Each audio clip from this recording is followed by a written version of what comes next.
This is your friendly neighborhood Spider-Man. Kweli Kush couldn't make it, but I am guest hosting the show tonight. And I just want to let everybody know that I am real. My real name is Peter Parker, but I am Spider-Man. And I do exist. If you believe in Jesus, that is. So I'm here to let you all know that Jesus did not exist. Don't believe me? I'll prove it to you very, very slowly but surely.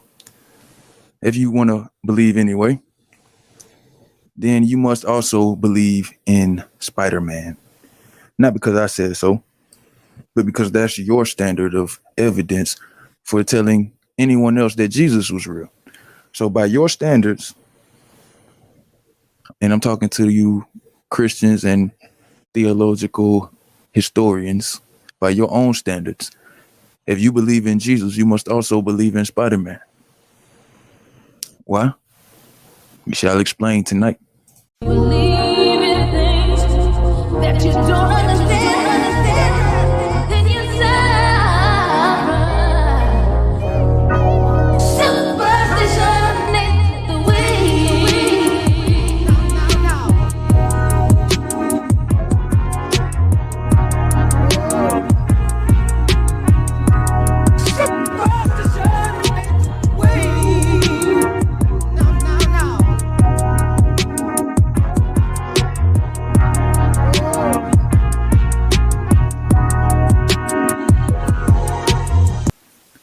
Who wins the battle of existence between Yahshua ben Yahweh and Peter Parker? Well, if you believe in Jesus by your own standard and by your own measure, you must also believe in Spider-Man. Why? Let's figure it out together, shall we? Jesus Christ, if he did exist, is hands down the most famous person to ever live. And most theological historians and Christians believe that he did live. They believe that he actually walked the earth, just like a comic book reader would believe that Peter Parker walked the earth if they were delusional. They draw their conclusions from the textual evidence rather than historical evidence. However, rather from the odd assortment of relics parading as physical evidence in the churches all over the world, there is no actual historical evidence for this person, Jesus. It all exists in textual form, just like that of Spider-Man. So we see fragments and bits of text written from parchment overly abundantly, and we see claims of chips from wood from when he was crucified, but none of the physical evidence holds up to scientific scrutiny. So you have to ask yourself, why do you believe that Jesus really existed? In a popular documentary called The Nails of the Cross, the story details the two nails and allegedly that were discovered 2,000-year-old tomb in Jerusalem. They present the circumstantial evidence that seems to suggest rusty relics once nailed Jesus to the cross. The tomb in which the nails were found is believed by some to be that of the Jewish high priest Caiaphas, who presides over the trial of Jesus in the New Testament. If you look at the whole story, historical, textual, archaeological, they all seem to point to the two nails being involved in a crucifixion. And since Caiaphas is only associated with Jesus' crucifixion, you put two and two together and they seem to imply that these are the exact nails that were used to crucify Jesus. In their coverage of this film, fact checkers at Reuters.com report that most experts and scholars they contacted dismissed these cases as far-fetched and called them blatant lies. They even went as far as to say that it was just a publicity stunt. So it turns out that publicity stunts abound when it comes to holy hardware. In 1911, English literature Herbert Thurston counted all the nails that were at the time believed to have been used to crucify Jesus. Though only 3 or 4 nails, the exact number is up for debate, were supposed to have been pinned to Christ's cross in about AD 30.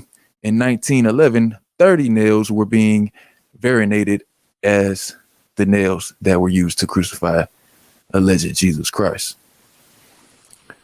In an entry to the Catholic Encyclopedia, Thurston, who himself is a Jesuit, offered this explanation for the surplus in hardware. He says, it's probably the majority began by professing to be facils while had been touched by contained or filings from some other nails whose claims were more ancient. Without conscious fraud on part of anyone, it is very easy for limitations in this way to come in a very brief space-time to be reputed originals. End quote. Along similar lines, enough wood chips from the true cross, the cross on which Jesus was crucified, are scattered across Europe to fill a ship. According to the famous remark by the 16th century theologian John Calvin, there is no abbey so poor as not to have a specimen. In some places, there are large fragments at the Holy Chapel in Paris, at Poitiers, and at Rome, where a good-sized crucifix is said to have been made of it. In brief, all of the pieces that could have been found were collected together. They would have made a big shipload, yet the gospel testifies that a single man was able to carry it. And then we have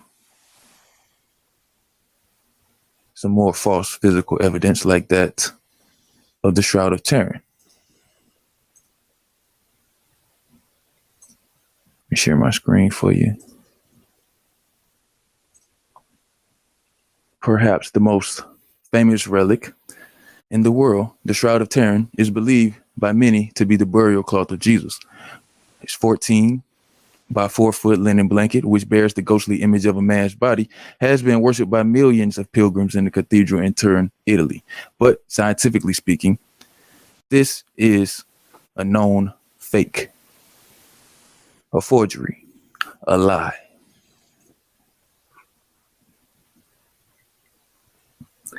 Radiocarbon dating of the shroud has revealed that it does not date to the time of Jesus Christ, but instead to the 14th century. Coincidentally, that's when it was first discovered in historical record. In a document written in 1390, Bishop Pierre of France claimed the image of Jesus on the cloth, cunningly painted, a fact attested by the artist who painted it.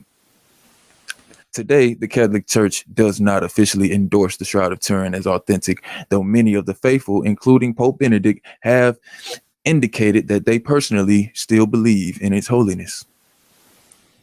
A similar relic in Oviedo, a bloodstained cloth that was supposedly wrapped around Christ's head when he died, and which since AD 17 has been taking pride of place in the cathedral in Spain. Blood on the cerdarium is a type AB, common in the Middle East, but not in Europe, leading many to believe that it's the blood of Christ. However, according to Joe Nickel in his book, Relics of Christ, at the University of Kentucky, this cerdarium has been carbon dated to the times of circa 695, not long before it showed up in Oviedo. Then there's the 70 metal books allegedly discovered in the cave in Jordan that were held in recent weeks as early Christian documents, dating them to more recent decades after Jesus' death. Scholars called the lead codices. They were written in code and decastolete, the most important discovery in archaeological history. Even the BBC News stated that never has there been a discovery of relics on this scale from the early Christian movement in its homeland and so early in its history.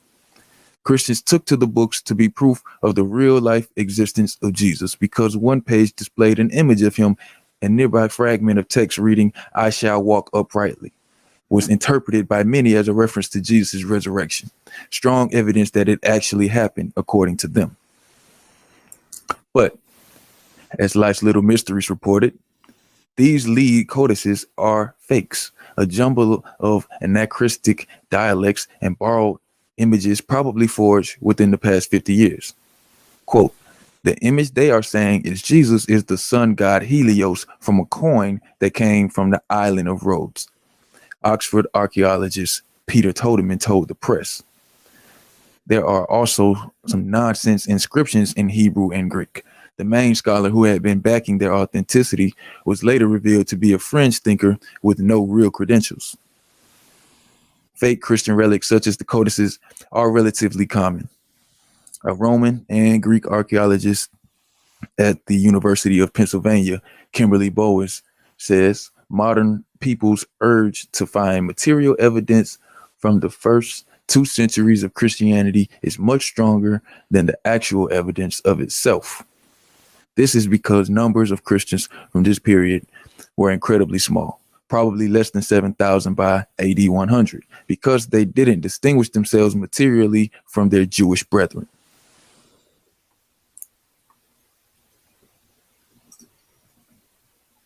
Then we have those famous Dead Sea Scrolls. Jesus may or may not provide the evidence of his existence through these scrolls, depending on who you ask. The Dead Sea Scrolls, vast trove of parchment and papyrus documents found in the cave in Israel in the 1940s, were written sometime in 150 BC and AD 70 in one place. The scrolls refer to the teacher of righteousness.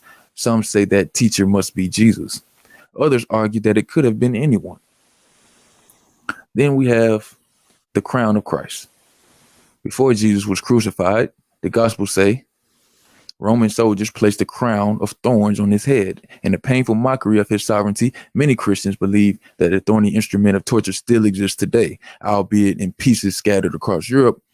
One near complete crown is housed in Notre Dame Cathedral in Paris. The document history of Notre Dame's crown of thorns goes back at least 16 centuries, an impressive provenance, but it doesn't quite trace back to AD 30. Furthermore, as Nickel points out, Notre Dame's crown is a circlet of brush and is completely devoid of thorns. And then we have the ultimate evidence for Jesus, the one that everybody relies on, the Bible itself. The best argument in favor of Jesus is, of course, was a living person or actually existed, however you want to put it. We got to refer to the Bible because that's the only real evidence that there is that hasn't been scientifically proven to be forged or fake.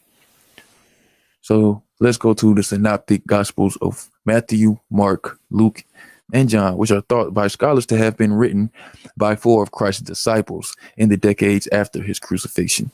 There are still other gospels never canonized, but were written by near contemporaries of Jesus at the time. Many details differ between the various accounts of his life and death, but there's also a great deal of overlap. And through centuries of careful analysis, biblical scholars have arrived at a general profile of Jesus, the person. We do know some things about the historical Jesus, less than some Christians think, but more than some skeptics think, says Marcus Borg, a prominent biblical scholar, author, and retired professor. He also says that a few books have recently argued that Jesus never existed, though evidence that he did is persuasive to the vast majority of scholars, whether Christian or non-Christian. End quote. The following description, surmised from the Gospels, would be affirmed by many history scholars. Borsch also said, Jesus was born sometime before 4 BC, which doesn't quite add up to the account.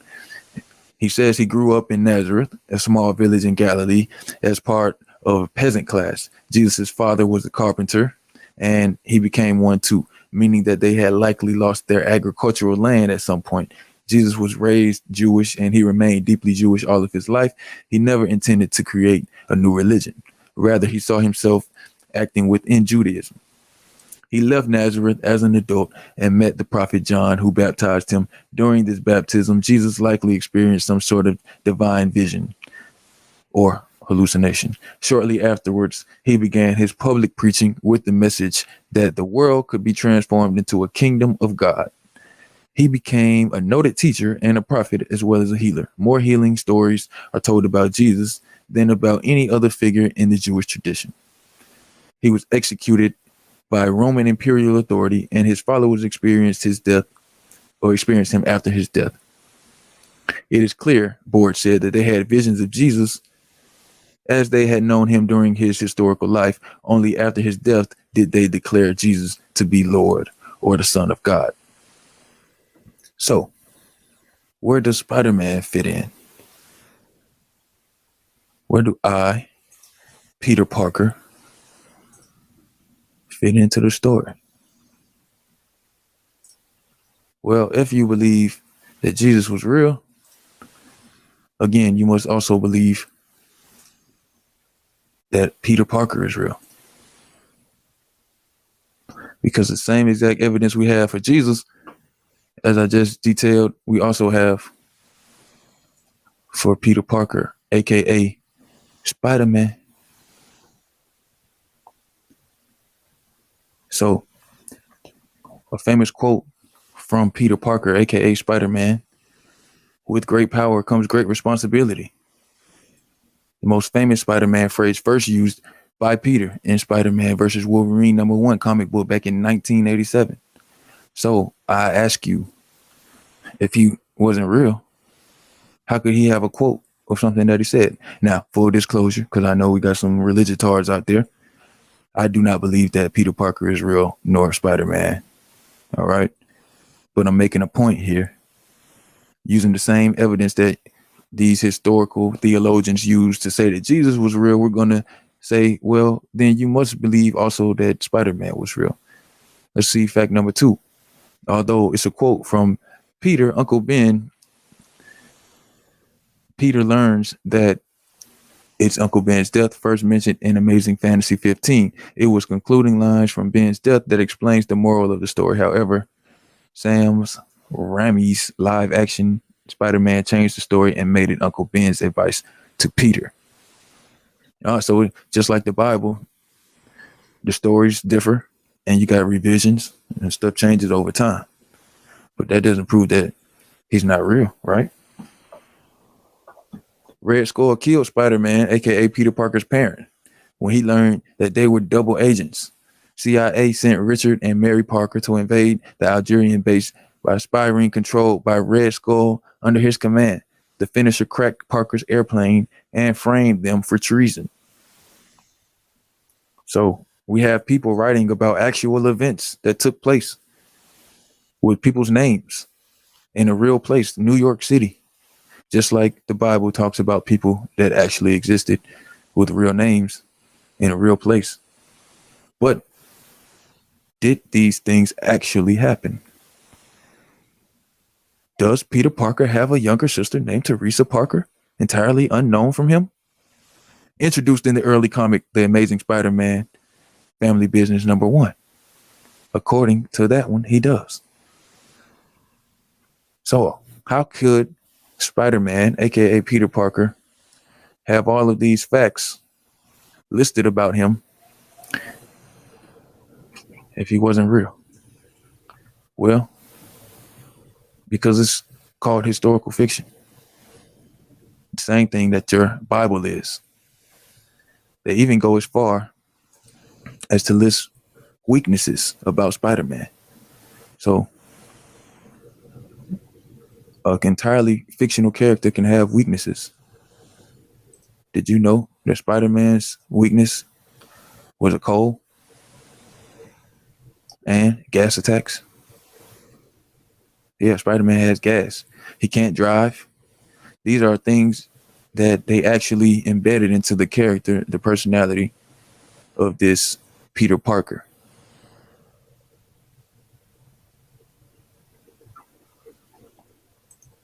So for a non-fictional character, he's got a lot of facts listed about him, just like Jesus.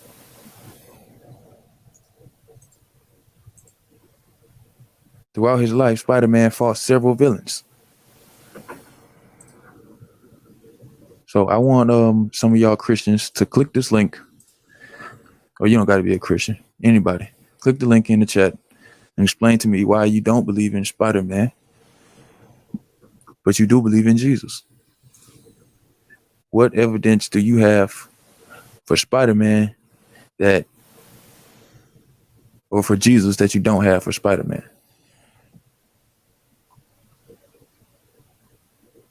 Please explain that to me. The link is in the chat.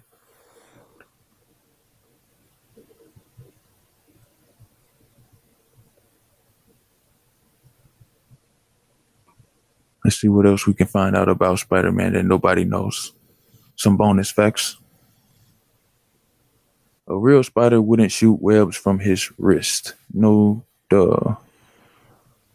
Web shooters exist in real life. Spider-Man's web shooters have 3 settings. Sonny argued over mechanical web shooters. Spidey's webs are voice activated. Spidey's previously used ice webbing and flame webbing. Spider-Man once gained organic webs in his comics. Spider-Man's webbing can stop the Incredible Hulk. Spider-Man's webs were designed to show his intellect. How so?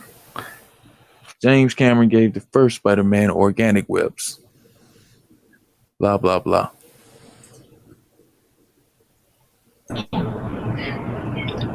Peace, brother Kwame. What's up, man? Shit, nothing much, man. Shit, just got back from my old lady. She took me out to dinner, so you know that's why I'm all dressed up and shit.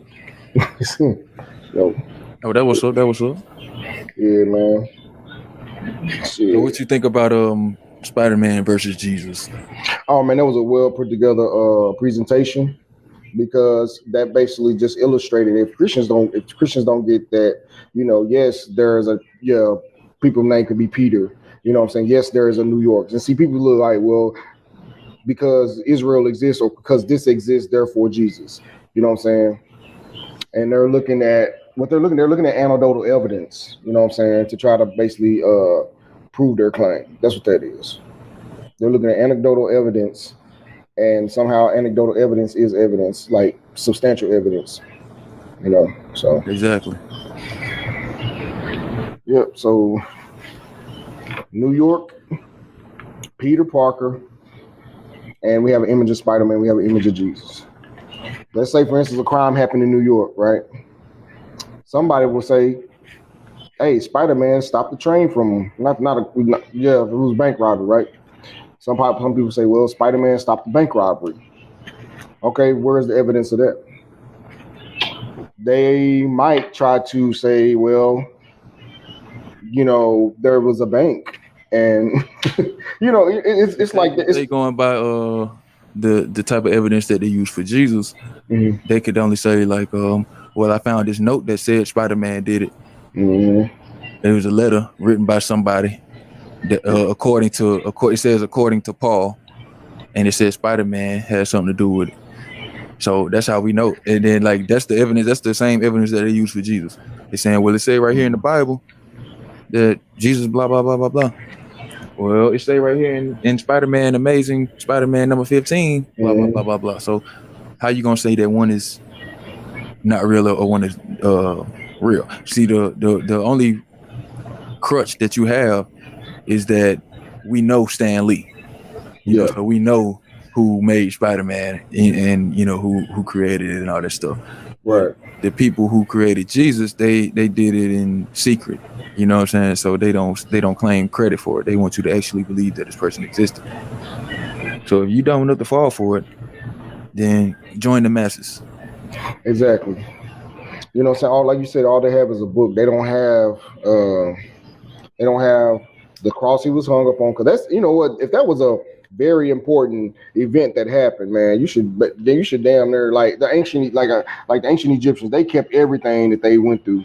You know what I'm saying? The writings is all over the wall. They got evidence for who they are, but they don't have. It's not like I was in a Facebook group and I did a post not a post, but I did a video yesterday exposing how Black Atheists in this Black Atheist United group was talking about ancient Kemet. I mean, they was talking real bad. You got to check out my video because I basically was showing everybody that, you know, I was showing all the people that was kind of like talking about Hotep and all this other shit. And it got to the point where they thought that people that claim Hotep or whatever was believing in gods, like the actual God Ra was the real or whatever. But I was telling them, I said, no, man, the evidence for Ra is basically in the writings. But what Ra represents is an actual object in the sky. See what I'm saying? So, and you said it in previous episodes that, when Christians come on, well, Jesus is the light. Yeah, Jesus is the sun or the light, whatever. So a lot of people don't even look at that. Like, Jesus is a representation of something. He's not a person that actually existed. You know what I'm saying? When they say Jesus is going to come back in the clouds one day, he's the bright morning star and all this other shit. It's a representation, and a lot of Christians don't understand this. So they try to create these arguments to where it's like, well, the Bible, predicted Jesus' birth. I'm like, did the people write the people that wrote the New Testament? You don't think they read the Old Testament? You see what I'm saying? So how is it a prediction when you got people are basically re-putting this book together, and there's some things that are taken out of the Bible. So how is it God's word when things are added and taken away from it? You know what I'm saying? And so they can't. Basically, you saying like somebody wrote a book, the Old Testament, and they saying we predict that on December 31st of 2022, it's going to be an earthquake. Mm-hmm. And then somebody in 2023 writes that there was an earthquake in 2022. But that don't necessarily mean that there was, because we just taking two writings, one from before 2022 and one from after 2022, and the one from before says that it's going to happen, the one from after says that it happened. But there's no, when we go to the place where they said it happened, it don't look like an earthquake was there. Yeah. And all we got is these writings. Right. And with the prophecies and stuff, all those prophecies that they try to come up with, they all have failed. They all have failed. They all have been proven not to be prophecies. And it's not clear on what the prophecy is. They don't have a time, dates, or anything when it comes to prophecy. They don't have none of that. So it's not a prophecy. You know what I'm saying? Yeah. I call it retroactive writing. That's what they're doing. Like, whoever wrote this book was like, they write it as a plan. Like, okay, we're planning to do this, but we're gonna make it look like it's a prophecy. That's what retroactive writing is. If I say me and Kweli we're gonna be the one to liberate black people, and 20 years later, black people are liberated. You know what I'm saying? Did we make a prophecy, or that's something we planned? You see what I'm saying? Yeah, but see, did we just have a lucky guess? You gotta again ask yourself, even if somebody is clairvoyant or whatever, they can see the future or have some type of access to a spiritual teacher that can give them clues about the future. You didn't have to prove that. So if I predict that there's going to be an earthquake on a certain day, and then there's actually an earthquake, well, then the next question is, how you know that? How did he do it? Mm-hmm. Did he really have this access to this God character that he's saying he got access to? Mm-hmm. Or is there something else going on? See, but we can't even get to that point because people just so readily accept what was presented to them the first time when it comes to religion. And other stuff, they be quite skeptical. People don't even believe that the earth is round. They so skeptical. Yeah, Brother Sanchez, oh my goodness. But they accept this religion with blind faith. So we gotta address the issue. The reason why I chose Jesus versus Spider-Man is because I want people to address this difference that you had, these different standards of belief that you have. In one case, you believe something, in the other case, you don't. But they have the same evidence for the two. So your standard is flawed. Yeah, the standard of evidence is based, it's faith-based. It's not evidence-based. So by them just having faith, it's basically that's their evidence, because it's fire insurance, man. It's fire insurance. You better believe it, or you're going to hell or something. It's fire insurance. Yeah, but my whole thing about this, that's like Pascal's wager, but it don't work because you have to choose the right religion. You could be like Doug Stanhope said, the reason why he's an atheist is because he don't want to be a devout wrong shit. That's what he called it. I don't want to be devout wrong. Like, what if you spend your whole life being a Muslim and you get to heaven and God says you should have chose Christianity, or you spend your whole life being a Christian and you get to heaven and God says you should have been a Muslim or you should have been a Buddhist or something. Like, you can be like, well, I'm just gonna believe just in case and still believe the wrong shit. So how you believing in the right shit? So you still Exactly. better off on default, which is atheism, a state of non-belief until you convinced. And if you are convinced, now is your time to click that link in the chat and convince us, because we ain't hiding from facts. That's what we all about. If you got the facts that Jesus did exist, prove it. Because I ain't gotta sit here and debate about flat Earth and Right. whether or not the sun is hot or all this stuff. Because these are things that can be demonstrated. That part. Let's about copy here. But when it comes to Jesus, there's never a demonstration. All we get is, like I displayed earlier, fallacies, lies, fraud, Mhm. blatant scams put out by religious people to convince religious people that this stuff is real. So why would they do that? Why would they want you to believe this stuff? Well, we gotta, like, I wanted, like, you heard about what happened in Afghanistan, right? Right. With With them soldiers getting killed, right? Yeah. So when Joe Biden gave his remarks about it, you remember what he said? He said, we will never forgive and we will never forget, right? Right. But what happened to turn the other cheek and love thy enemy? That's what they teach y'all. They tell you to love thy enemy and turn the other cheek, but then when they get attacked, they don't practice what they preach. And that should be a red flag for you. All you believers out there that think this is a Christian nation and that these people have these values, they don't really believe that stuff. They want you to believe it so that when they attack you, you want to attack them back. But when they get attacked, best believe they not turning no other cheek and loving thy enemy. And you shouldn't either. Yeah, but like I said, they you know what I'm saying, they do this because they feel like they're doing God's work. I'm like, you mean to tell me this weak ass God can't do his own shit? You know what I'm saying? God is like a bully that want a nerd to do his homework. Right. That's what God is. You know.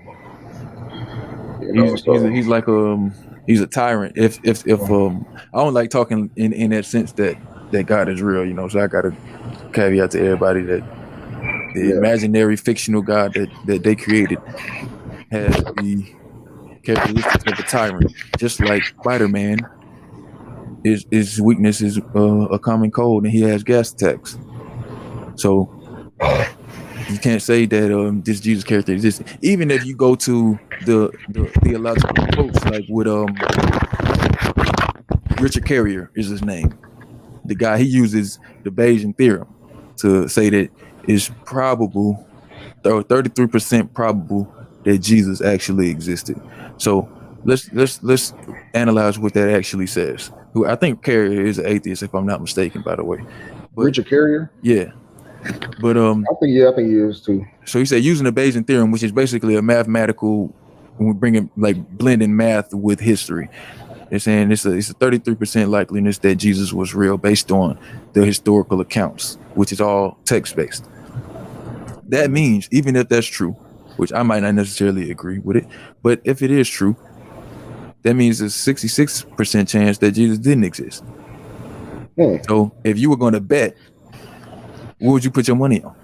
The one that's 66% likely or the one that's 33% likely? Because I'm putting my money on the one that's 2 for 3 or 2 out of 3. What about you? Yeah, I'm putting my money on 66. You know what I'm saying? Because that's a more logical choice. You know. Exactly. Because I'm not gonna go for a 33% chance. That's really a gamble. It's like saying that 33% of the parachutes do deploy, but 66 don't. So are you still gonna go skydiving? Right. You know what I'm saying? So, but everybody out here just jumping out the plane. Yeah, exactly. Face plan. Yeah. Exactly. So we see that's the thing. Like, you know, when it comes to a belief system, that pretty much anybody that believe and take their religion for some Christians say they don't take the Bible literally, it's figuratively. So why are you still believing in it, and why are y'all claiming that it's real? So y'all have to take it literal if y'all say it's real. You know what I'm saying? So that part. You can't have it both ways. You can't say it's a figurative book, but you're taking it literal too. So, because saying basically they pick and choose which parts they want to take literal, it's real. Parts that they take, as figurative. the famous Shroud of the Terror, whatever that shit is, Shroud of Shroud. Turin. Yeah. And they already look at the features of that Jesus though, like he a white man. You know what I'm saying? So they don't always, you know. Somebody said it was like a painting or something like that. That when they scraped the blood, it was like a paint or something like that. Yeah, it's a known fake. You know what I'm saying? Even the Catholic Church denounced it already. But it just makes no sense. But the obvious dead giveaway is up in the head part. You see, I can't zoom in, but if you look at where the alleged Jesus head is. Yeah, it like something above it, like it look like horns or something. Because you got the actual shroud is not two pieces, it's one long piece. They're showing you the front and the back. So the left is the front and the right is the back. So if you look at the top where Jesus' head is, it connects immediately to the top of the back of his head. But if it was real and this actually was used to wrap Jesus, there's no top of his head. So it just goes from his forehead to the back of his head. Yeah. And so they forgot to put the top part right there. So that's the part where how you know it's obviously a fake right there. So once you analyze it and realize, okay, it's a forgery, you ain't even gotta go no further. I just sit back and watch how far they go to tell the lie. But it's like the people that perpetuated the lie no longer believe this stuff. Even Jews, most of them call themselves atheist Jews. If you didn't know this, people. So like they the ones who created all this religion. They don't believe this stuff no more. But we got Black America running around here talking about Jesus that's still going to church, siphoning money out the community. You know what I'm saying? And speaking of money in the community, we're gonna do the Atheist Church reverse collection plate tonight, but we're gonna do it a little bit differently to encourage y'all to participate. So usually we ask y'all to send in $1 in order to get your name on the list, and that way we actually have some money to give y'all, because we can't afford to give y'all money for free. Yeah. But this week, since we got kind people like Danielle Warren and Steve the Theorist who have sent in some money, we're gonna give that money to anybody who's willing to put their Cash App in the live chat. So drop your Cash App in the live chat and we'll add your name to the list. Yeah, or if you wanna participate, you can just send $1 on Cash App to Atheist Church, and that also automatically adds your name to the list, and it'll make the pot grow. And we're gonna have a little fun doing a little raffle. You know what I'm saying? We do this every week.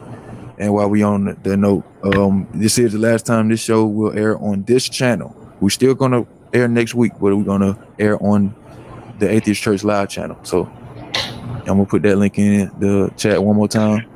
Just to remind y'all. I went over there and checked it out and subscribed to it too. For sure. Make sure everybody y'all do the same. Go subscribe to the Atheist Church Live tonight, because next week, next Sunday, that's where we're gonna be airing from. It's gonna be Atheist Church Live 2.0. It's gonna be the same show, just a little bit different, since we've been doing it for almost a year now, and you know what I'm saying. They're going strong, man. Yeah, we just going loving it, loving it, having fun with it. You know what I'm saying? This is, you know what I'm saying, I love, being on a platform where, two black men, you know what I'm saying, can really like wake up other black people, you know what I'm saying? And I'm, my old lady, she a Christian, but she says she does it for comfort. Like, it just gives her comfort. And she did say, like, it does kind of scare her to walk away because of, the whole health situation. And she was like, what if I'm wrong? What if you wrong? I said, well, if I'm wrong, at least I'm not gambling with my life, you know what I'm saying? Just throwing it away, going to church and giving them my money and shit, you know what I'm saying? So if I'm gonna give my money to somebody, it's gonna be for a good cause, you know what I'm saying? It's not gonna be too fun somebody else's shit. Right. Because that what if you're wrong, you can play that game with anything. What if you're wrong about Christianity? Exactly. And so that's even worse, because my whole thing is, what kind of God would you want to worship that would penalize you for doing the best that you can to figure out what the real state of things is and coming to the wrong conclusion if you was honest about your approach? Yeah, when you're done with that raffle, I want to show y'all a YouTube video from my boy Cold Hard Logic, man. Y'all gonna laugh your ass off because it does make sense. I ain't gonna do the raffle right now. Okay. Everybody that this is live and we doing this, we add your name as soon as you either write your Cash App in the chat or add your name to the list by sending $1. We're gonna do that for this. All right. So if you want to win the pot, it's up to $20-something now. All you gotta do is put your name in the chat. We'll add your name to the list, and we're gonna do a random raffle like that. All right. Let me know when you're ready, because I can share it and I can go on and play it for y'all. Y'all want a good lab? Add it to the stream. I'm gonna say, man, this is a good lab, but he makes good. This is called Testing Heaven and Hell. It's so fucking funny. The way he talk, man, it's so fucking funny. I like this dude, man. I don't know if you can see it. Hold on. Okay, I see it on the screen. Okay, how do I blow it up? Guess you can blow it up a little bit. Oh, okay, never mind. You ain't got to blow it up. This is what I'm gonna do. Okay. There you go. I'm gonna play it. So y'all get ready to laugh, man. This shit was funny as hell. I can blow it up. And play.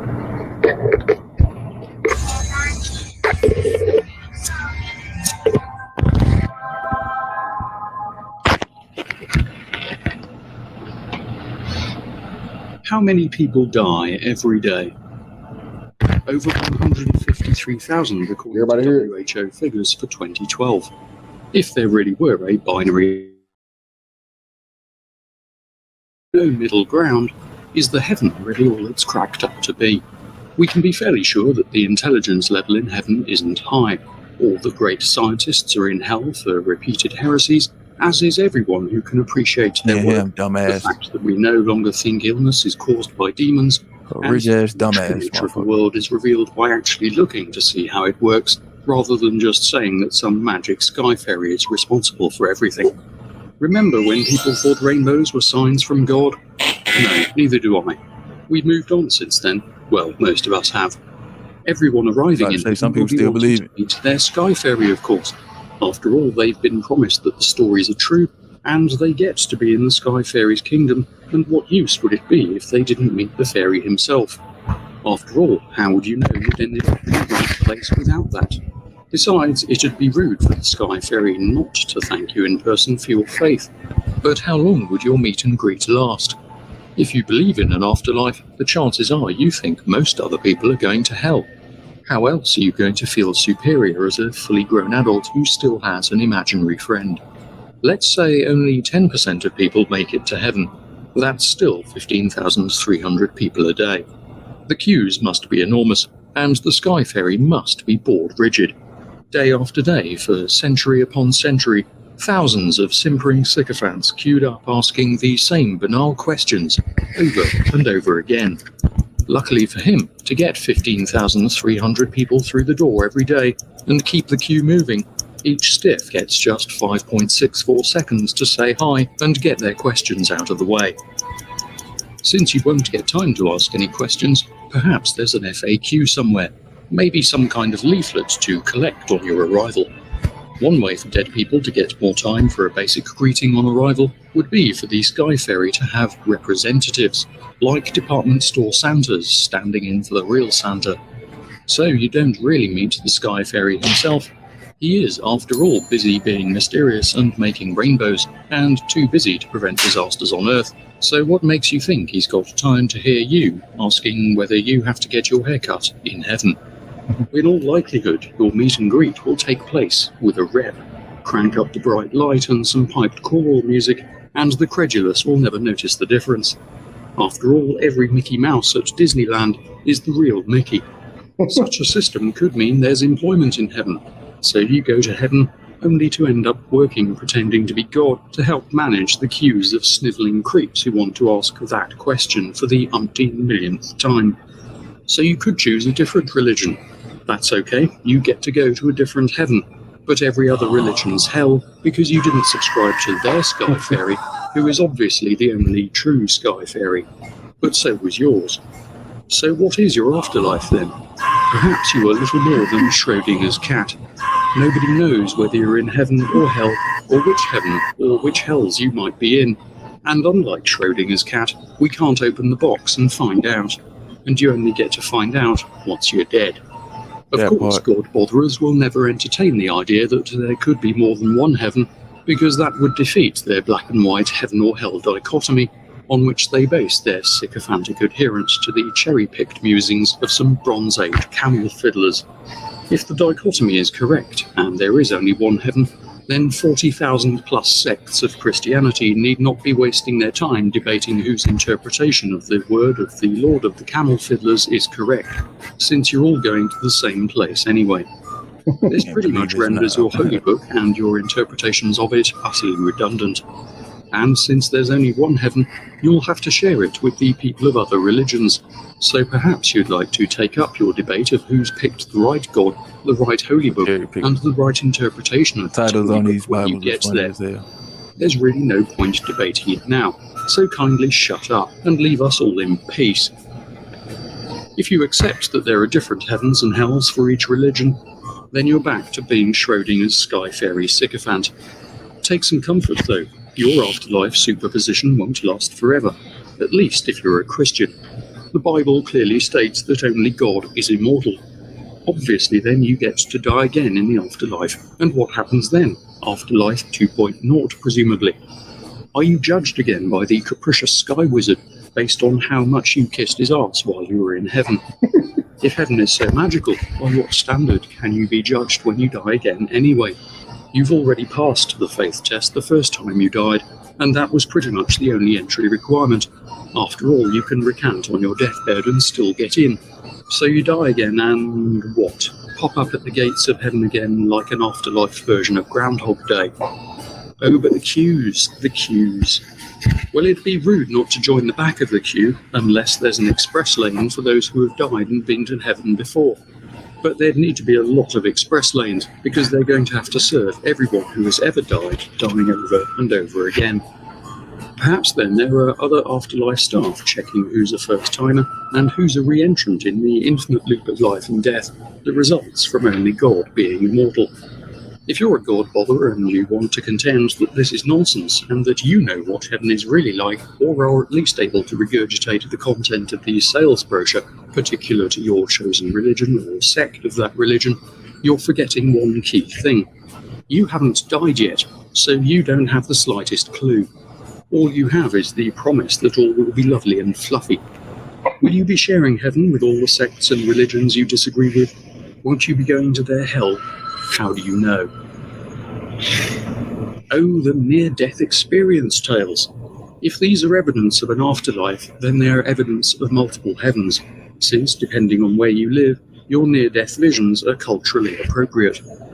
So what happens? Administrative error? You know the drill. Some relative is waiting at the end of the tunnel telling you to go back. Naturally, they had to take time out of their day in heaven to explain someone else's cock-up in bringing you to heaven's foyer in the first place. Sorry, it's not your time. Could you come back when you're older and not undergoing medical procedure? It's just that Yahweh is a bit squeamish about the whole open chest cavity thing, and it scares the children that he allowed to die last week.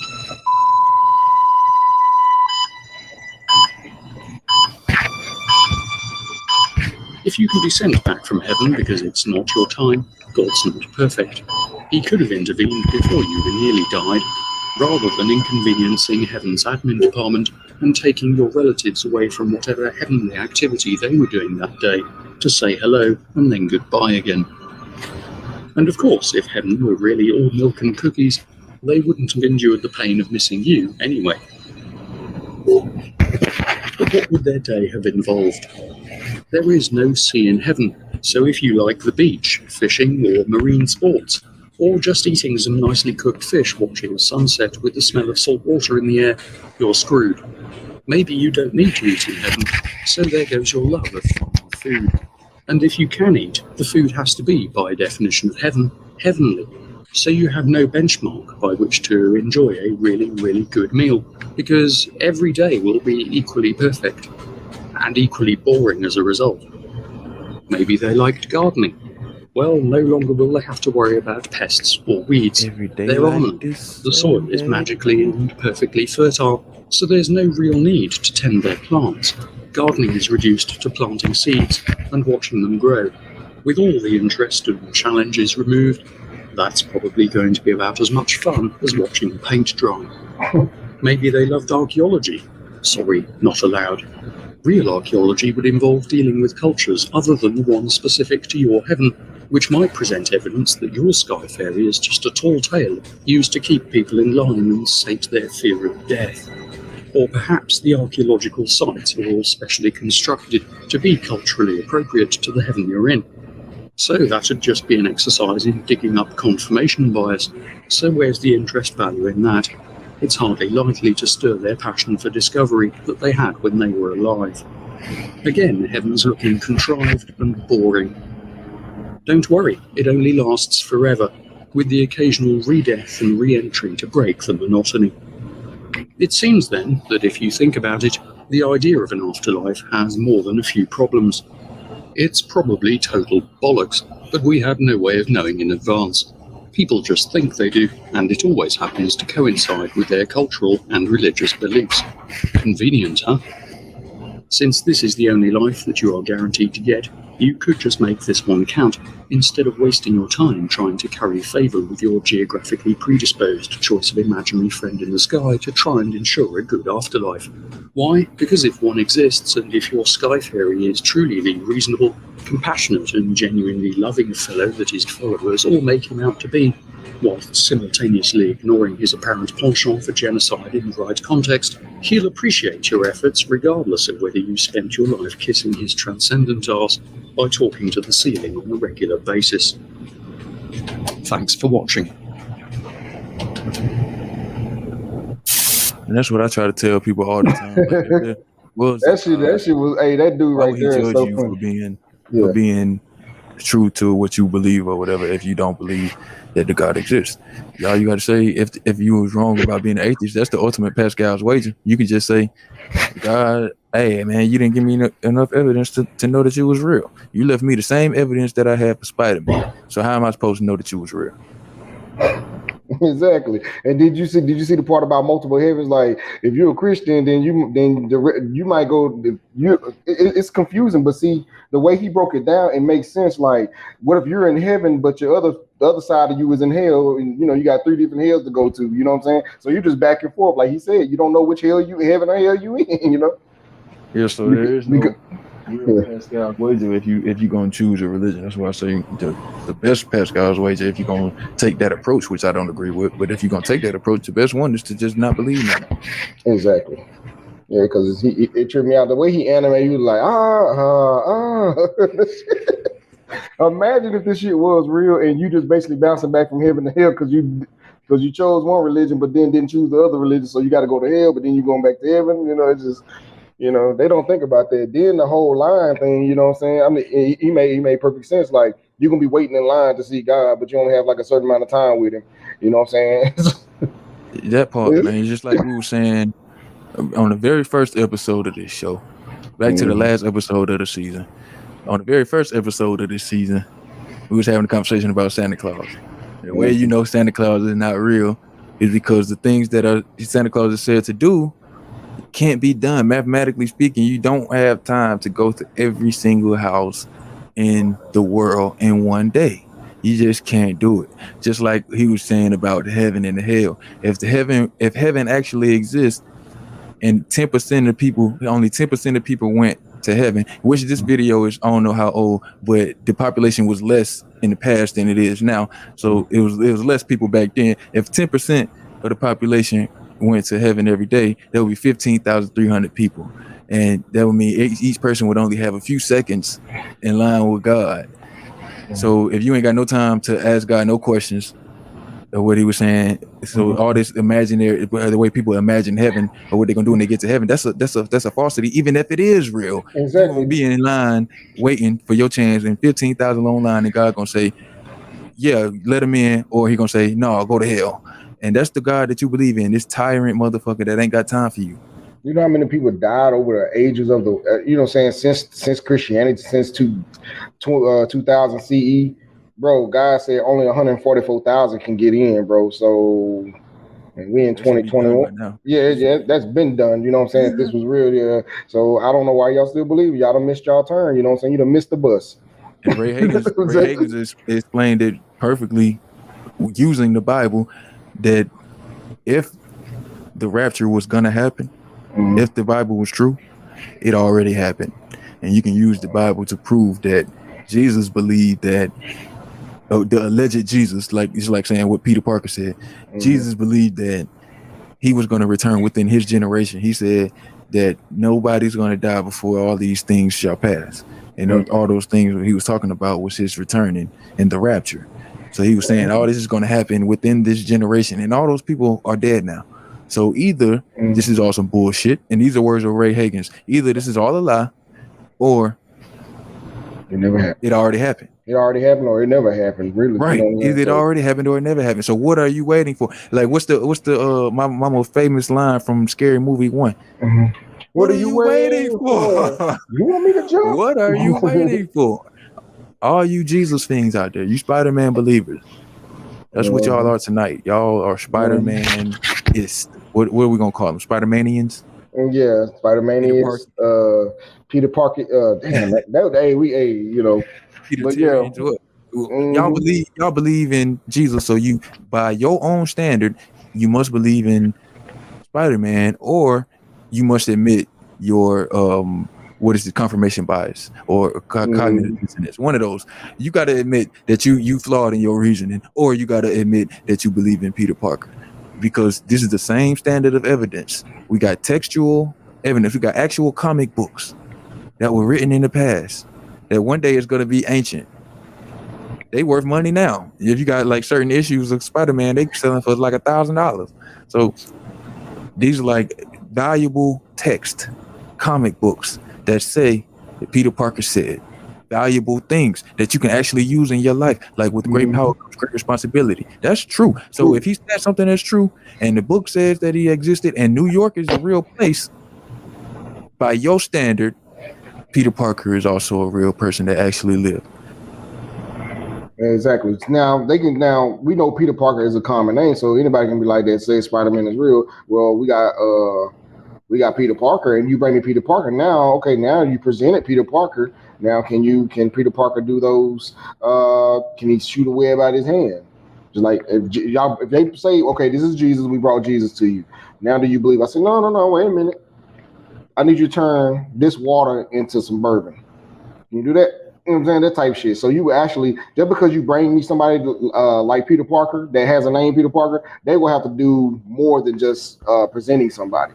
You know what I'm saying? Then it's like, well, no. You got to just have faith, you know what I'm saying, that he can do it. Now, you know, it's these people are so desperate, man, to try to prove they Sky Fairy. You know what I'm saying? And when they fail at it, now we're, what do they call us? You know, it's the shaming tactics, the personal attacks come, all this other shit when we try to tell them, hey, you know, this is not good enough evidence. Because what Matt Dillahunty always say, you know, extraordinary claims require extraordinary evidence. You see what I'm saying? So right, just like I was making a point about having the green puppy that grants wishes.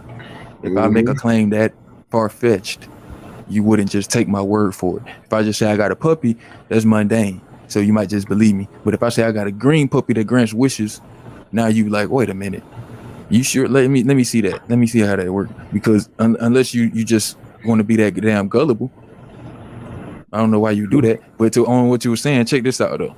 We got according to howmanyofme.com, there are 639,007 people in the U.S. with the first name Peter. There are 768 people in the United States named Peter Parker. So just because this is, now we just proven that not only is there a real person named Peter Parker that lived in the United States, but oh wow, it's 768 of them. So this is a common name, I would say. How many people name Jesus or Jesus? You can see, but that's the point I'm making though. So we can say, if you're gonna say that Jesus was real because we know that there was somebody named Yahshua that lived at the time. Well, okay, Spider-Man is real because there's somebody named Peter Parker that existed at the time. By your standards, you must believe in Spider-Man, Christianity, Peter Parkianism, whatever. It's the same thing. Let's see how many people named Jesus. My age, no. I was trying to find this other video, where this cat named Monroe was talking about airplanes were signs of end times. There's only one person in the United States named Jesus. Wow, like that's interesting.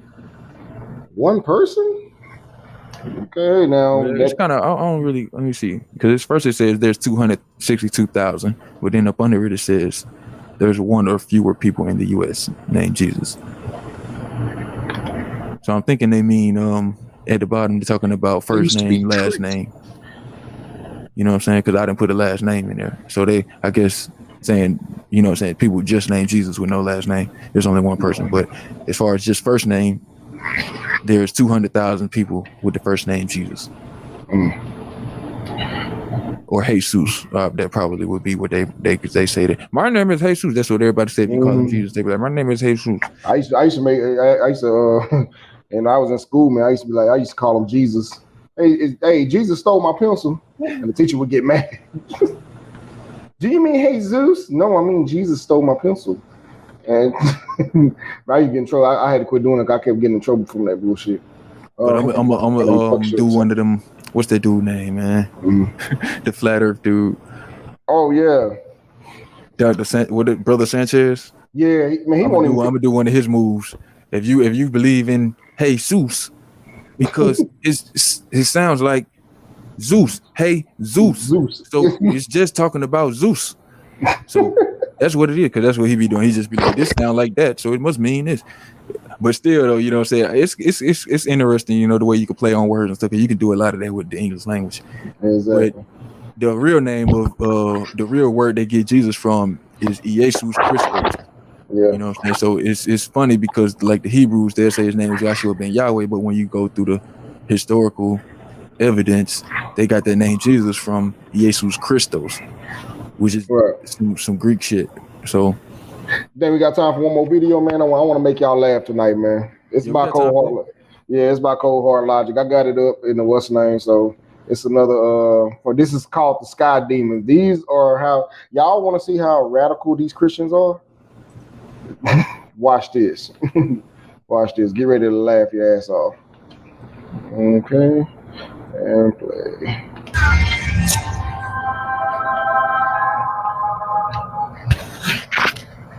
Thanks to an absence of dangerous wild carnivores, many a hopeless fool has survived long enough to gain access to consumer technology and computers with which they share their utter puzzlement at the world around them.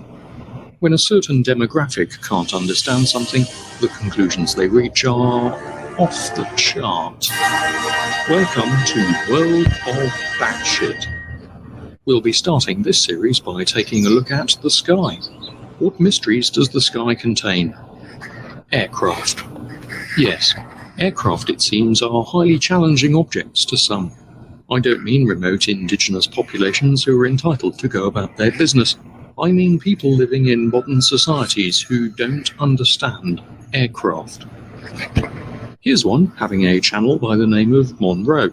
He's a Jesus botherer who sees signs of end times and demons wherever he looks, as do many of his commentards, who seem to think that the solution to their woes isn't to seek professional help, but to pray to an invisible psychopath in the sky to protect them from the global doom they believe is on its way. You know, the end times that fear-mongering arseholes have been failing to predict for 2,000 years, and we all know how well they did in 2012. Monroe thinks the moon is fake, and that aircraft in the sky are fake too. In this hilarious offering, he claims that a fake aircraft, which still makes noise, flies straight through a fake moon, which can clearly be seen behind high-level cloud that the aircraft is below. Oh, I got it! It went through the moon! There were two contributing factors to the effect that Monroe captured, both of which are easily spotted. The first is glare. With something that is relatively thin in profile, it's not at all difficult for a bright light to heavily reduce your ability to see it. Here's a pen, apparently flying straight through a fake light bulb. And here's a tree passing through the sun. So what was the other contributing factor? Simply that the issue of glare reducing the ability to see an object is compounded when the person holding the camera can't keep it in focus. It's not just planes at night that are signs of end times, though. Any aircraft in the sky is evidence. Oh yes. In this video, with clear skies, our Jesus botherer thinks aircraft appear from nowhere and therefore must be fake. In this video, with clear skies, our Jesus botherer thinks aircraft appear from nowhere and therefore must be fake. The only possible conclusion, according to Cletus, is that aircraft in the sky are just the kind of sign of end times that sky fairies and demons would use. After all, in a civilization that conducts tens of thousands of passenger, cargo and private flights every day, what better sign could there be than yet another aircraft in the sky? Monroe thinks his demon planes are being shown to him by his lord through his gift of discernment. In this next video, he claims, supposedly via God's wisdom, to be exposing a fake C-10 aircraft, which would be a challenge. Apart from the C-10 variant of one of these, there is no such thing as a C-10. Perhaps he thinks it's a DC-10 or a KC-10, with a missing engine in the tail. We've already learned, though, that God's wisdom is, like the powers of discernment he's given to Monroe, full of crap. So let's find out why this is supposedly a fake aircraft. I want you to notice here, okay? First of all, there's no windows on this plane or in the cockpit. Yes, there are. Throughout his ridiculous video, you can see a line of dark smudges that are clearly windows. You can also see the gaps where the emergency exits are. Monroe doesn't explain why he thinks cockpit windows should be visible from any viewpoint underneath an aircraft, and I don't need to explain why that's beyond stupid. So what else is wrong? Also, the end of the tail is chopped off, okay? And tell me, what plane is this, okay? Okay, it's an Air France 777. It's a passenger aircraft going about its business. Even if it really were the case that this particular aircraft had no windows along its fuselage, that's nothing unusual.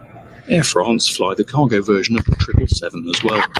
What else does Monroe object to? You see the orbs all around, okay? Those are what make this image, okay? They're demon orbs. Oh, we can clearly see that the plane is lit from a shallow angle on its right-hand side. Aircraft have various small fins sticking out of the fuselage, which usually house flight sensors, antennae, and such like. There is no requirement for planes to be perfectly smooth all over just to appease the expectations of a bunch of nutters. When we compare a clear shot of a 777 with Monroe's video, we see that his supposed demon orbs correspond with the various fins on that type of aircraft. Monroe makes his images so bad and introduces artifacts which he can make ridiculous claims about by playing back his original footage on a TV, and then recording it again with his camcorder. He then thinks that Jesus is revealing demons to him. When we look at his original footage, we find that it's somewhat clearer and shows that things he tries to tell you are suspicious are just normal parts of the aircraft. But just when you thought this one couldn't get any dumber, there's this. They cannot hologram perfectly, okay? It's missing a big chunk right here. Okay. I'm just showing you guys that these are fake planes, okay? No, that's the shadow of the wing. Shadows are intrinsically blue when the sky is blue. Cletus snaps this shot of an aircraft which, we are told, also appeared out of nowhere and has a demon inside it. How does he know this? Well, it looks a bit like a face and he can't see the pilot. Therefore, it can only be a holographic plane with a demon inside it. One of his commenters also thinks that this shape here is an owl. Another possibility is that propeller-driven aircraft need things called propellers to propel them through the air. There's pretty much a clue in the name. We can see that the registration of this plane is N4343, and sure enough, a quick check on the FAA's registry reveals this aircraft for what it is, a Piper PA-18150, manufactured in 1972 and registered to Super Cup. Yeah, y'all see the level of idiocy, man, with these believers, man. This fool said that that's a fake airplane with a demon inside of a fake airplane, and then somebody in the comments said that the propeller is an owl. Bro, like, why would a demon be flying an airplane? First of all, exactly. You finna find out why. Cub 88 LLC of Delaware for agricultural and pest control. In his video, Cletus repeats a claim that the plane is at less than 100 feet. Well, we can tell from the brief glimpse before he zooms in that the plane is higher than that, and we can see that it's also towing an advertising banner. What a strange thing for a demon to do. It's a pity Cletus didn't think to find out which company they were advertising. Oh, so the demon's at work. He's just working for the advertising company. Exactly. Like, He got a job. Oh, okay, I get it. that's why you like.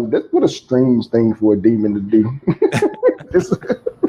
It's like I be telling folk all the time that be thinking their house is haunted.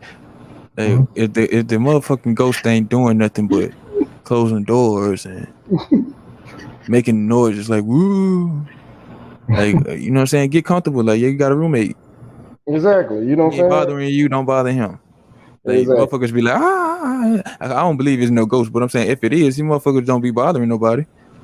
They really don't. They can't materialize themselves. So, I mean, I don't know why a demon will be flying a fake airplane. So even if you want to believe that it is a demon, he ain't doing nothing, but he got a job. He trying to make a living. Exactly. He told an average.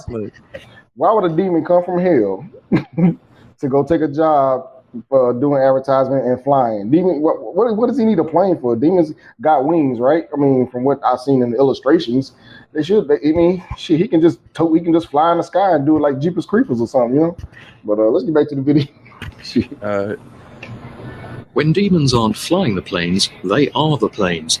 This offering is once again subject to some heinously incompetent camera work. To people of sound mind, this looks like an ordinary business jet, so how does Monroe know that it's a demon? Well, once again, it supposedly appeared out of nowhere, but there's another sign that it is what he calls a sky demon. It's going to become an orb ball. It's going to lose its hologram. So pay close attention to the light. That's what gives them away. Yes, apparently this flash is what marks it out as a demon. The navigation lights that all aircraft are required to have are evidence that aircraft aren't aircraft. See if that makes sense to you. I can tell you're not convinced of this aircraft's demonic credentials, so it's just as well that Cletus has more for your consideration. Yes, brace yourself, ladies and gentlemen, because the Sky Demon goes on to show its face. You see his eye? His eye? His head. Okay? You're showing yourself out. Yeah, no. These two big horns right there. Ain't no eyes in the back. He's in this. He makes the image. Okay? He has the power to do it. To anyone else, it's the back end of a jet, and all jets of this model. Okay, first of all, why would a demon be flying backwards in the sky? If his eyes is on his butt, how the demon gonna see where he fucking going, man? For real. Exactly. Maybe he's like that one fish that can only go backwards. I don't know. I never heard of a fish did that, but it is. I know. I don't know the name of it, but it's one fish. You know, it's like a bunch of alien fish down there. Oh yeah. Like some of them only can go backwards. Yeah. It's like a two. I seen a two-headed one too. Yeah, there's a lot of crazy shit in the bottom of the ocean. That's what. Yeah, DSA. The dude is serious. Like this. Oh, I'm sorry. My bad. I'm reading the comments. DSA. This guy actually. I went to his YouTube channel and he actually believed that these planes are demons and not planes. Hey, I think they actually believe that shit. Maybe they suffering from confirmation bias because they take on these crazy ass beliefs because they heard it from somewhere. And like I said, these religious people, they skeptical about everything but their religion. So I would bet money that this person is also in the religion, probably Christianity too.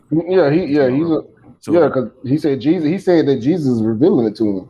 He said Jesus. So that's what I'm telling you. Like these folks so lost, like they suffer from confirmation bias. So because they believe in this Christianity, they try to find other stuff that bolsters their belief. So they'll look at a video of a simple airplane in the sky, but he gonna try to make it conform to what he believes instead of taking it for what it is. You know what I'm saying? That's confirmation bias. So he gonna point out some stuff even if it's not there. He gonna point out some stuff that makes him more confirmed in what he make his so-called evidence more credible. But yeah, let's it's fucking crazy, man.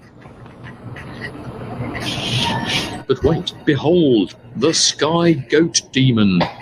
After about 90 seconds, Cletus identifies what he Chicago. thinks is a missing piece of the aircraft, therefore demons. So what is this missing piece? Over to you, Cletus. Seems like it's missing on the side. How can the plane fly? It's missing. It's there. This is a Learjet 40 or 45 by the look of it. These tail fins are angled downwards from the horizontal on both models. Cletus is looking at one from the underside and one pretty much edge on, and because of that he thinks it's missing. Its presence is why this area is in shadow. For someone who quite obviously spends a lot of time zooming into pictures of planes on his television, it's really quite remarkable to miss something as large as that. Oh, we have some demon activity right here coming out of this. No, that's an engine. This one right here coming out as well. That's an engine as well. A lot of demonic faces here. Or noise artifacts from your shitty camera. They're hiding this. Here's another one. Hello, everybody. I'll show you the sky demon. This is a Piaggio P180 Avanti 2, a really rather sleek-looking aircraft. One really has to wonder how someone this stupid can use a camcorder and computer that are clearly powered by devil magic. Anyway, what's wrong with this P180? No, there's only one landing gear here. Another one right here, but where's the other one on this side? Because I don't see one. Oh, for crying out loud. It's there. Due to an utter inability to understand the third dimension, Cletus seems to think that every component of a plane should be visible at all times. Here's another Avanti taken from underneath. And how's it going to land? Look, its right landing gear is stuck to the side of the plane, unlike the one on the left. And if we simulate Cletus's crappy camera, oh look, now it has no landing gear at all. A complete mystery as to how it's going to land, so it must be a demon. We get some insight as to why Monroe might think that aircraft appear out of nowhere when we watch this next video. Okay, so here we go, and that's a lamppost. Right, let's try again. Fine, okay, what we have here is... Oh, what happened? Okay, let's try again. Zoom out, and nope, that's a street lamp. Okay, get ready. Hold steady, zoom in, and... sorry, I'm sure there's something to see. Bear with this a I moment. think I see what he's trying to Steady, show, but zoom, yeah, bro, and... you making him look bad. Oh, for crying out loud. Remember, folks, Yeah, that's actually Monroe.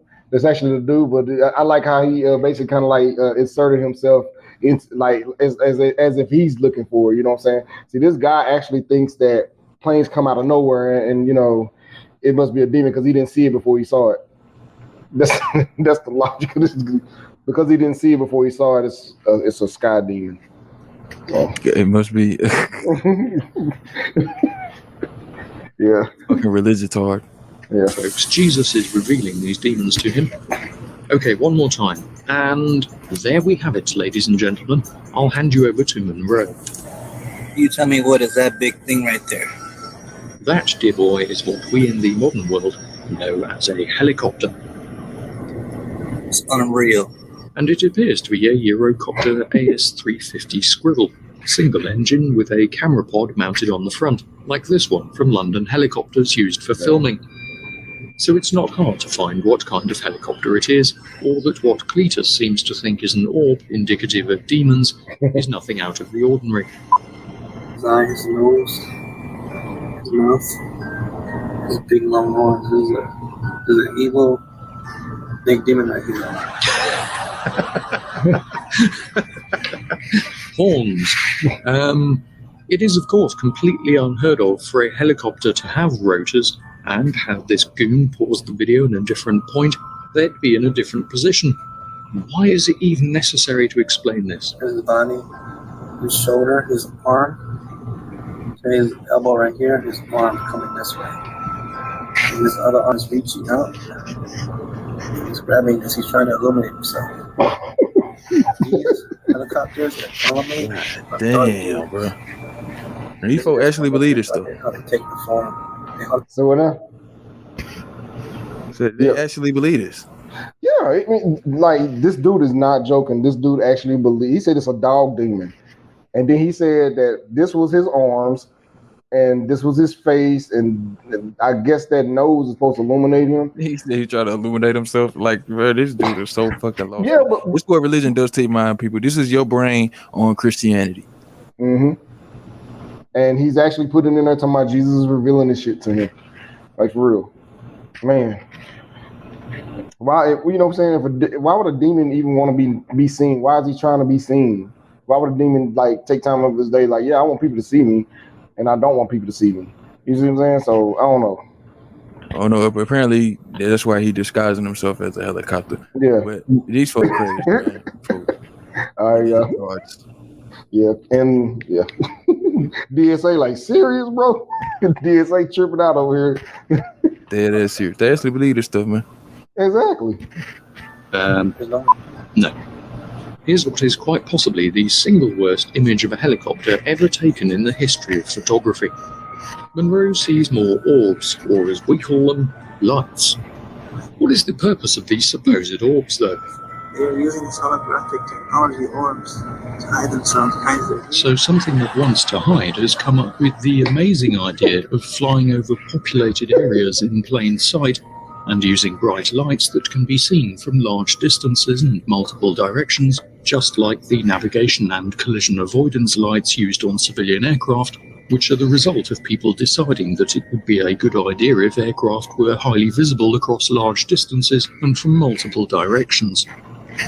Well, when you put it like that, the only conceivable way that these demons attempting to hide themselves could be any more incompetent in their efforts would be to show their faces to any retard who happens to point a camera at them. But it's not just aircraft in the sky that are candidate demons. Engines aren't even necessary. The birds are at it too. Apparently this bird means we're at end times. Why? Because Monroe can't identify these light areas on the image. Therefore they must be undefined orbs again, and signs of demon activity. You really couldn't make this stuff up. But you don't even need feathers. This dolphin-shaped child's balloon is also taken to be evidence of a shape-shifting, unexplained object in the sky. This whole video is, as with the others, rooted in one man's ignorance not only of the world around him, but of the equipment he's using to unwittingly document his own ignorance. A common pattern emerges from Monroe's material. The list of imaging effects he is ignorant of appears to be complete, and each plays a part in how he reaches his conclusions. Here's a quick guide on how to be an end times fraud. The first step is obviously to capture some footage. Do this as badly as possible. Use lots of camera shake to introduce motion blur in highly zoomed images. Oh, and don't focus properly either. Make sure you use digital zoom. Crucially, fail to understand that digital zoom results in crap images absent of detail because the camera's processor has to interpolate. Use poor compression settings to introduce compression artifacts into an already poor image. Step 2 is to play back your footage on a TV. Retain complete ignorance of all the flaws you introduced in step 1. Film your footage again, degrading the image even further. Having produced some of the lowest quality images of aircraft ever seen, step 3 is to play the pattern recognition game and engage in pointless speculation. It's easy to do too. Now that you've made a fuzzy, noisy image, finding spots in it that look a bit like something is like shooting fish in a barrel with rocket-propelled grenades. Let's say that there's a mysterious floating black blob underneath the front of the plane, and that the plane has no windows or cockpit. Let's claim that the rear landing gear is some kind of strange black demon coming out of the engine, and that this piece of the wing is missing, even though it isn't. Let's claim that the back of the plane has been chopped off, even though it hasn't. Let's go looking for some faces, because demonic faces are very important. Here's a hooded figure pretending to be a piece of the engine. Here's a screaming skull. Here's another one. Here's a skull projectile vomiting. And last, but by no means least, here is the happy pig demon, because demons are pigs, and you're not allowed to eat pork, because the Bible says so. So, therefore, it must be a demon pig. Pig demon. Step 4 is to upload your video in high definition, in the mistaken belief that using more pixels to display a crap image improves it somehow. Oh, I gotta get my laughs out, bro. That shit was funny. Happy pig demon. but that's how people do, man. They try to interpolate a lot of like images, and they want to try to say, oh, you know, if this image is here, then that means this is a devil plane, or this is I don't get it, man. But then you can't even see the images that they talk about.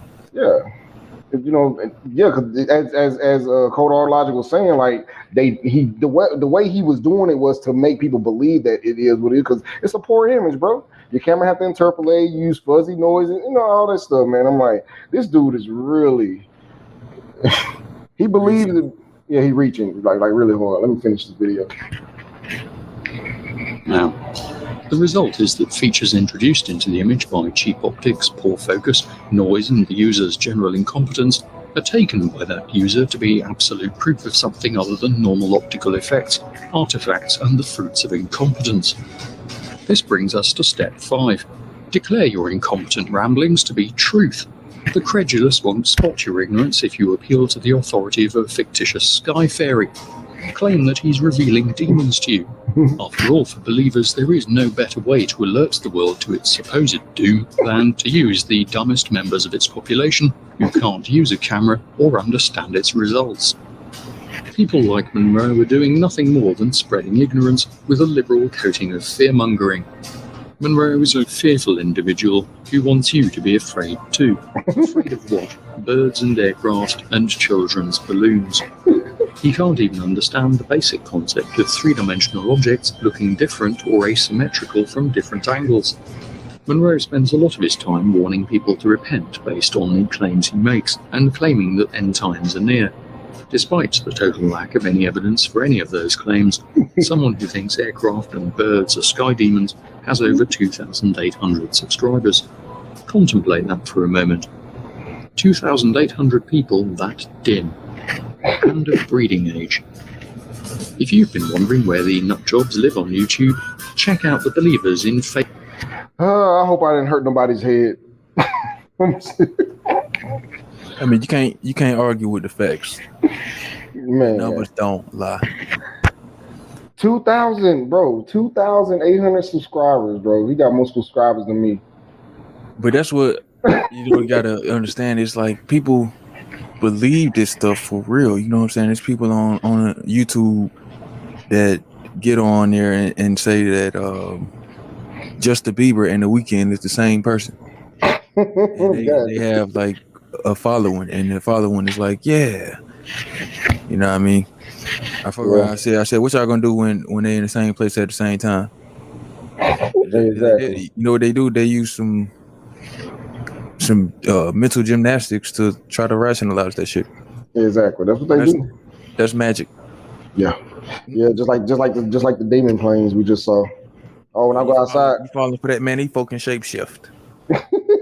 And you know what? It's the funny part about it is he said the birds was in it because it can't eat. Because okay, I guess he didn't understand sunlight, the reflection off the bird, because the bird apparently was black, and you know birds their feathers are reflective too. You know what I'm saying? So I guess it's a demon. Then the child's balloon. Some sad ass kid just lost their balloon, and you want to try to say it's a demon? Come on, man, grow the fuck up. And he said, you know, and he said, what it called? He said, yeah, 2,800 people, of breeding age. I hope this dude never has a kid, ever. Oh, you know they're gonna have plenty.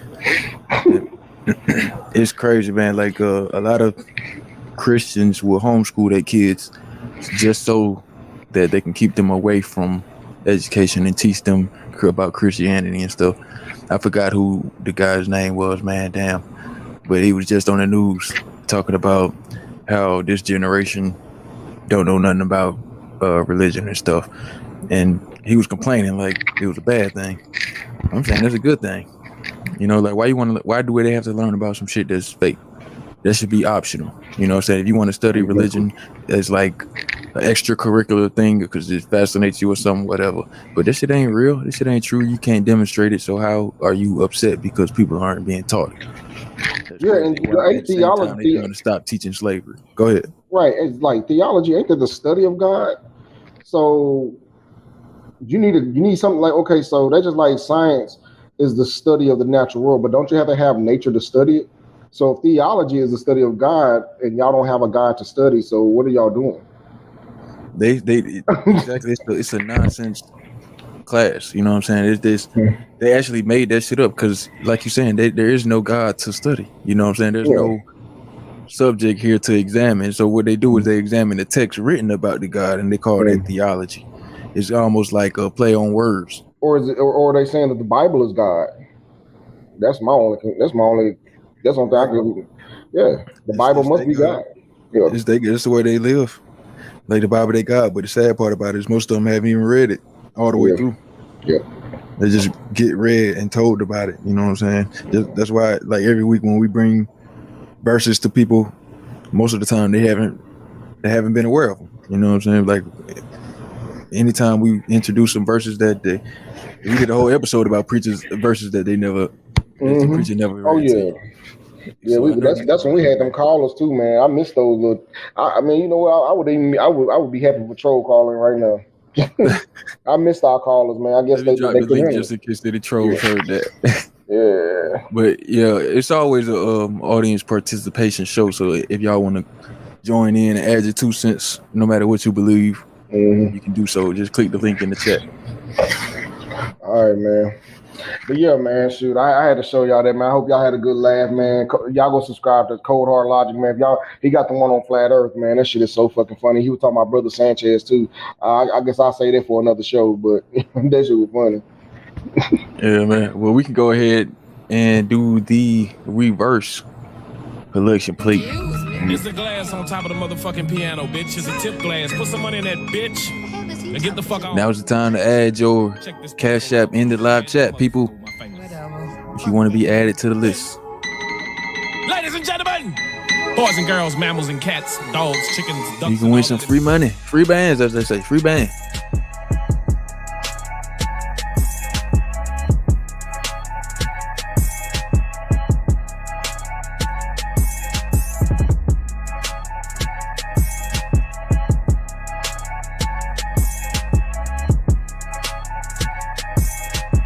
Drop your Cash App. Drop your Cash App. You just might win. All right, so this week, the donators were Kwame Ramesu, Steve the Theorist, and Danielle Ward.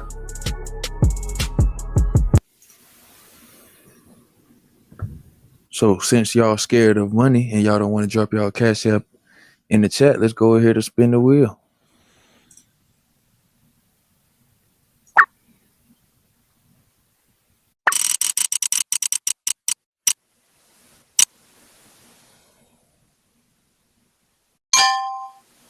And the winner is Danielle Ward. Once again. Excuse me. Congratulations, It's the sister. glass on top of the motherfucking piano, bitch. It's a tip glass. Put some money in that bitch. And get the fuck on. What? Check this tankle out. Bad as a motherfucker with my fingers. Whatever. Fuck that nigga. Damn. Ladies and gentlemen, boys and girls, mammals and cats, dogs, chickens, ducks, and all that. Congratulations. I hope they helped y'all with gas money for the week. For sure. Okay, this pot, let's see how much it is this week. $21 to Danielle Ward. That's a good half a tank right there. To payday. And just a reminder, it could have went to anybody. All you gotta do is participate. You cannot win if you don't play. And we don't keep none of the money, so don't think that it's a for-profit event. It's purely to make the church look like a crock of shit, because this is the way that they should be doing it, but they don't. So since the church don't do it right and they don't give money to the community, they only take money out the community, we want to lead by example and have the first ever reverse collection plate where we put money into the community rather than taking money out. From you, yeah. You donate, you get. You donate, we get right back. For sure. You know every week. So make sure y'all subscribe to the Atheist Church Live. I'm gonna drop that link one more again, as they say down south. Yeah, I just shared. I just shared the live. I've been sharing the live all night. Even when I was playing those videos, I was sharing it everywhere, man. But I shared it to the Atheist versus Christian, not YouTube, but Facebook thing. You know, they're gonna stay in the comments. They want to stay safe. Oh yeah, you can if you got the link ready, go ahead and drop your link to the Red Pill show too. Oh yeah. Yeah, make sure y'all go subscribe to that and subscribe to the new Atheist Church live show because we're gonna be showing this show on that channel from now on. So the show can have its own home. And with that, man, if you ain't got nothing else, you got anything else you want to shout out promos? Oh man, just I had a great time this year, man. Man, we just ended the first full season. You know what I'm saying? Next season on the other channel, I'm gonna try to do more comedy. I'm actually gonna I'm getting a little bit better at it, so I'm gonna do more chick tracks, and we're gonna get back to the Bible comedy hour. We still on episode 4. What was that? Chapter 8. And that was when we're on chapter 8. So that's episode 4. I do 2 chapters a night. So every Tuesday, starting when we start our new show, every Tuesday we're gonna do Bible comedy, and I'm gonna do chick tracks as well. Probably gonna do the chick tracks on a Friday night. Yeah. For sure. So y'all stay on the lookout for the new videos. We're still gonna be producing content on this channel, so don't think that we're going anywhere. We just growing and we expanding our brand and this show. We're gonna give it its own home. So the Atheist Church Live is its own show, and we're gonna give it its own home so that it can grow and thrive like a seed that's been watered into a tree. You know, something that you can't do with the imaginary stuff, like the religion and all that stuff, the hopes and the wishes that they give you, the empty promises, and when you die, you'll see all that bullshit. And then you gotta wait in line. You know what I'm saying? And then you gotta hope that you chose the right religion too. Or you hate to get all the way to heaven and God be like, "Oh, you chose Christianity? You should have chose Islam. Off with your head." No, he'll say, "To hell with you." Yeah, exactly. Then you're gonna have this giant faceless throne God, you know what I'm saying, with no face. He just, he's gonna throw you into the pit of hell, which you might not even know if you're in heaven or hell, because like he said in the video, you know what I'm saying, if your religion is right, then everybody else is wrong, but you're going to their hell and back and forth, so you don't even know which one you in. So that it just are you in your heaven or the other person's heaven? Yeah, exactly. So it's just illogical all around the board, and all praises due to Spider-Man. Spider-Man. Parker, because remember, if you believe in Jesus, by your own standard, you must also believe in Spider-Man.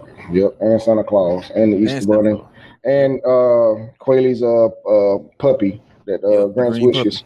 Yeah, that grants wishes. I met it. I seen it. I heard him the other day. Oh, now we got a witness. That's even more credible evidence. Exactly. We got a witness to the green puppy. Exactly. You can't say it don't exist now. We got witnesses. Yeah. Yep. We ain't need to put it on the news, man, because my word is very credible. That part. I appreciate you, Kweli, man. All right, man. Appreciate you too, man. All right, y'all. Science bless, man. Make sure y'all go to QueliKush.com and check out the new posts that we put up there, different book recommendations and all that. And we'll be back. We'll see y'all next week on the Atheist Church Live channel, and we'll see you sometime this week on Kweli Kush. Peace.